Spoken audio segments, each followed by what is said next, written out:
শাবনূরের জন্য চলচ্চিত্র নির্মাতা মানিককে খুনের হুমকি। অস্ট্রেলিয়া থেকে ফিরেই নতুন সিনেমায় কাজ করার ঘোষণা দেন জনপ্রিয় চিত্রনায়িকা শাবনূর।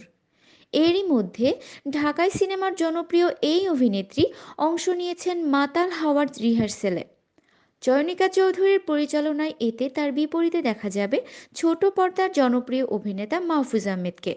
অবশ্য ইতিমধ্যেই শাবনূরের নতুন আরেক সিনেমা রঙ্গনার ফার্স্ট লুকও দেখেছেন তার ভক্ত দর্শকরা। এদিকে শাবনূরকে নিয়ে অনেক আগেই দুই নয়নের আলোর সিকুয়াল নির্মাণে ঘোষণা দেন এই নির্মাতা মোস্তাফিজুর রহমান মানিক।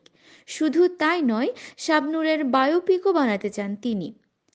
কাজের বাইরে নায়িকার সঙ্গে এই নির্মাতার বেশ ভালো সম্পর্ক, যা শোবিজের সবার জানা। এবার শাবনূরের জন্য নির্মাতা মোস্তাফিজুর রহমান মানিককে হুমকি দিলেন অজ্ঞাত একজন। এই নায়িকাকে নিয়ে কোনো সিনেমা বা কাজ না করার হুমকি দেওয়া হয়েছে তাকে। মোস্তাফিজুর রহমান মানিক বলেন, জানি না একে কি বলবো।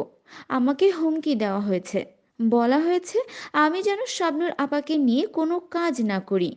তার কথা না মানলে আমার খুব ক্ষতি হবে। আমি হুমকিদাতার পরিচয় জানার চেষ্টা করছি, এরপর প্রয়োজনীয় ব্যবস্থা নেব।